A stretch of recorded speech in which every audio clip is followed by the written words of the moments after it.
आकाशवाणी मुंबई.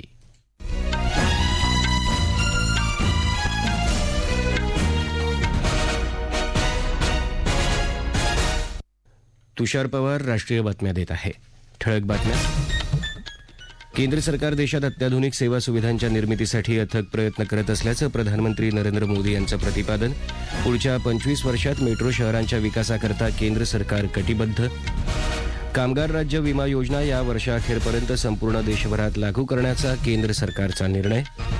मागासवर्गीय विद्यार्थ्यांना शिष्यवृत्तीचं वितरण वेळेत करण्यासाठी प्रक्रिया गतिमान करण्याची केंद्रीय सामाजिक न्याय राज्यमंत्री रामदास आठवले यांची ग्वाही.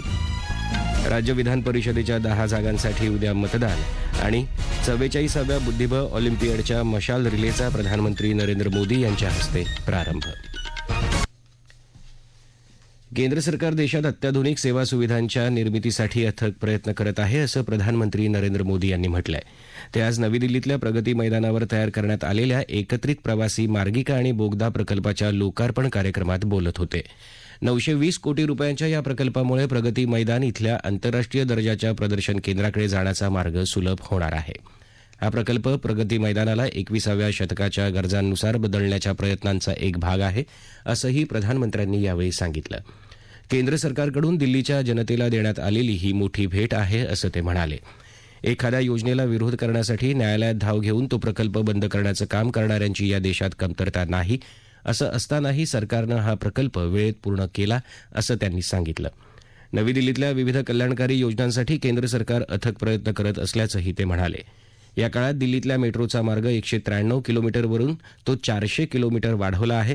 येत्या 25 वर्षात देशात मेट्रो शहरांचा विस्तार होईल असंही त्यांनी सांगितलं. आजादी के अमृत काल में देश के मेट्रो शहरों के दायरे का विस्तार करना, टियर 2, टियर 3 शहरों में बेहतर प्लानिंग के साथ काम करना आवश्यक हो गया है.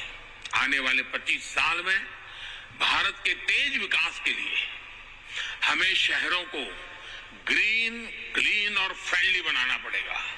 काम की जगह और निवास जितना नजदीक हो सके, मास ट्रांजिट नेटवर्क के आसपास हो सके, ये हमारे प्लानिंग की प्राथमिकता आवश्यक है.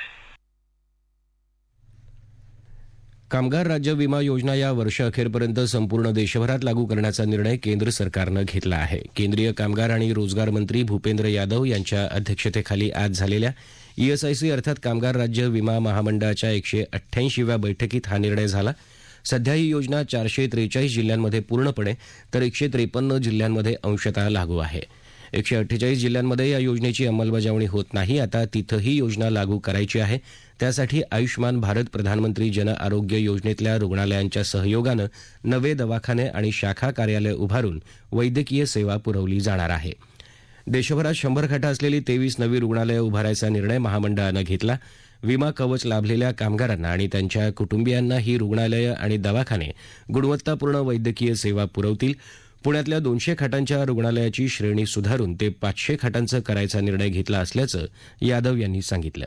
या निर्णयाचा लाभ पुण्यातल्या 7 लाख कामगारांना आणि त्यांच्या कुटुंबियांना होईल असं ते म्हणाले. मागासवर्गीय विद्यार्थ्यांना शिष्यवृत्तीचं वितरण वेळेत व्हावं यासाठी शिष्यवृत्ती योजनेतले सर्व अडथळे दूर करून ही प्रक्रिया गतिमान करण्याची ग्वाही केंद्रीय सामाजिक न्याय राज्यमंत्री रामदास आठवले यांनी दिली आहे. ते आज अमरावती इथं वार्ताहर परिषदेत बोलत होते. प्रारंभी आठवले यांनी सामाजिक न्याय विभागाच्या अधिकाऱ्यांशी चर्चा करून विविध कामांच्या अंमलबजावणीचा आढावा घेतला. त्यानंतर त्यांनी बातमीदारांशी संवाद साधला. मागासवर्गीय विद्यार्थ्यांचा शिक्षण प्रक्रियेतला सहभाग वाढवणं, त्यांना आवश्यक सुविधा उपलब्ध करून देणं यासाठी सर्वतोपरी प्रयत्न सुरू आहेत. आंतरजातीय विवाह योजनेच्या अनुदानाबाबतही गतीनं कार्यवाही केली जाईल असं त्यांनी सांगितलं. राज्य विधान परिषदेच्या 10 जागांसाठी उद्या मतदान होणार आहे. एकूण 11 उमेदवार निवडणुकीच्या रिंगणात आहेत.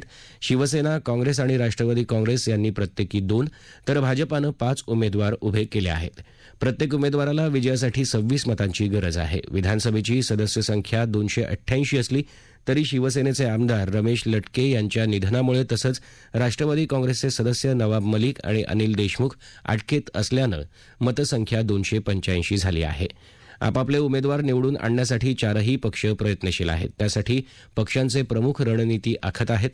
गुप्त पद्धतीनं मतदान प्रक्रिया पार पडणार असल्यामुळे मतं फुटण्याची शक्यता व्यक्त केली जाते. या पार्श्वभूमीवर सगळेच पक्ष अधिक काळजी घेत आहेत. उद्या होणाऱ्या विधान परिषदेच्या निवडणुकीत महाविकास आघाडीचे सर्व उमेदवार निवडून येतील असा विश्वास मुख्यमंत्री उद्धव ठाकरे यांनी व्यक्त केला आहे. शिवसेनेच्या 56व्या वर्धापन दिनानिमित्त ठाकरे यांनी आज मुंबईत पक्षाच्या कार्यकर्त्यांना मार्गदर्शन केलं. शिवसेनेच्या दोन्ही उमेदवारांना पक्षाच्या सर्व आमदारांनी मतदान करावं असं त्यांनी सांगितलं. 56 वर्ष संघर्ष करून रक्ताचं पाणी करून पक्ष वाढवणाऱ्या शिवसैनिकांबद्दल त्यांनी कृतज्ञता व्यक्त केली. केंद्र सरकारची अग्निपथ योजना मृगजळ असल्याचं सांगत मुख्यमंत्र्यांनी त्यावर कडाडून टीका केली. महाराष्ट्र, बिहार, चंदीगड, दिल्ली, गुजरात, हरियाणा, झारखंड, पंजाब, राजस्थान, उत्तराखंड आणि पश्चिम बंगालसह 11 राज्यांमध्ये पोलिओचे डोस देण्यासाठी 2022चा पहिला उपराष्ट्रीय लसीकरण टप्पा आजपासून सुरू झाला. या मोहिमेदरम्यान बूथ पातळीवर घरोघरी जाऊन तसंच मोबाईल आणि संक्रमण पथकांद्वारे 5 वर्षांपेक्षा कमी वयाच्या सुमारे 3,09,00,000 मुलांना पोलिओचा डोस देण्याचं उद्दिष्ट ठेवलं आहे.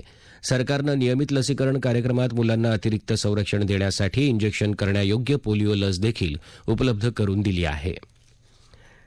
अग्निपथ ही योजना देशातल्या बेरोजगार तरुणांच्या हितासाठी आणली आहे असं केंद्रीय विज्ञान आणि तंत्रज्ञान राज्यमंत्री जितेंद्र सिंग यांनी म्हटलंय. ही योजना त्यांना रोजगाराबरोबरच देशसेवेची संधी देणारी आहे असंही त्यांनी म्हटलं आहे.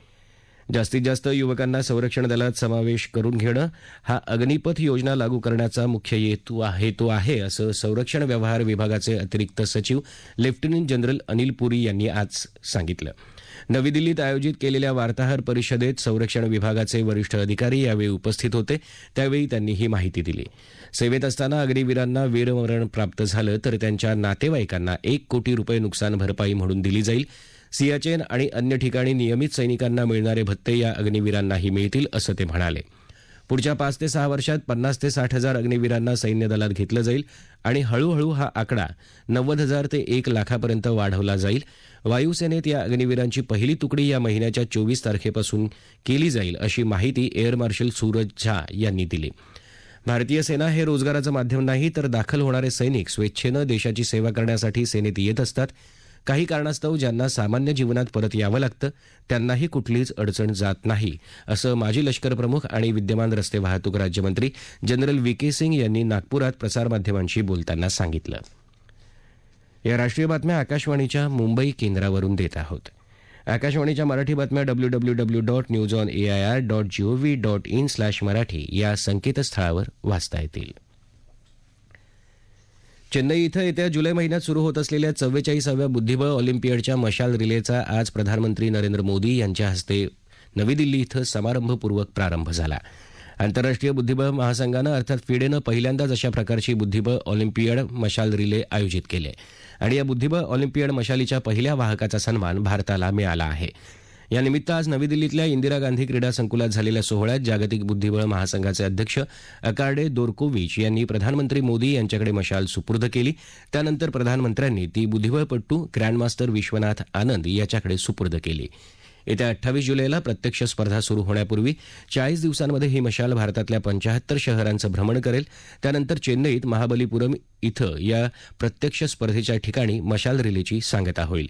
ही मशाल रिले ज्या ज्या ठिकाणी जाईल तिथे त्या राज्यांमधल्या बुद्धिबळ ग्रँडमास्टरकडे ती सुपूर्द केली जाईल.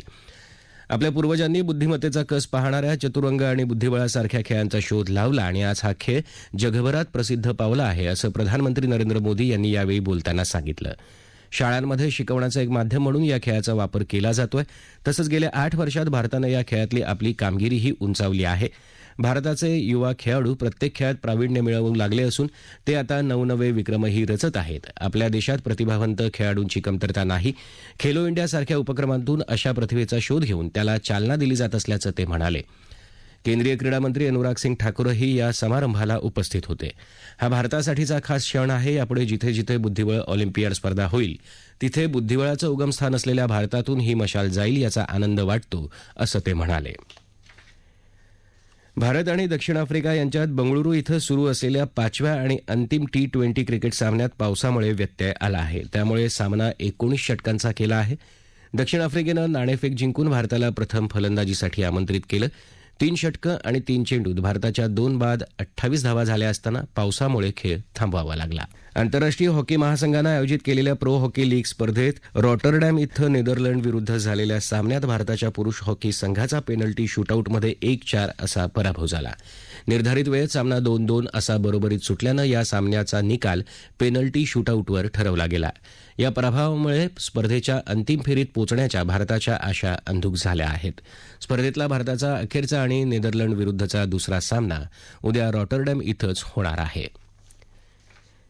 देशात गेल्या वर्षी 77 कोटी 70 लाख टनाचं विक्रमी कोळसा उत्पादन झाल्यानंतर हा वाढीचा कल कायम असून गेल्या महिन्यात 13 कोटी 70 लाख मेट्रिक टन देशांतर्गत कोळसा उत्पादन झाल्याचं कोळसा मंत्रालयानं सांगितलं. गेल्या वर्षीच्या या कालावधीतल्या उत्पादनातली वाढ 28.6% आहे. चालू आर्थिक वर्षात 91 कोटी 10 लाख टन कोळसा उत्पादनाचं उद्दिष्ट आहे ते गेल्या वर्षीपेक्षा 17.2% जास्त आहे. ऊर्जा क्षेत्राला कोळशाचा पुरेसा पुरवठा नियमित होण्याची काळजी आहे.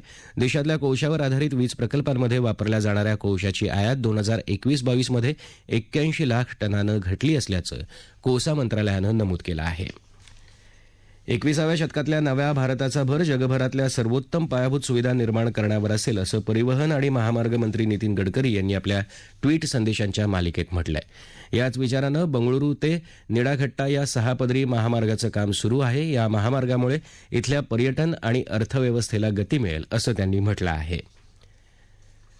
राज्यात आज कोविड-19च्या 4004 नव्या रुग्णांची नोंद झाली. 3085 रुग्णांनी कोरोनावर मात केली तर एका रुग्णाचा मृत्यू झाला.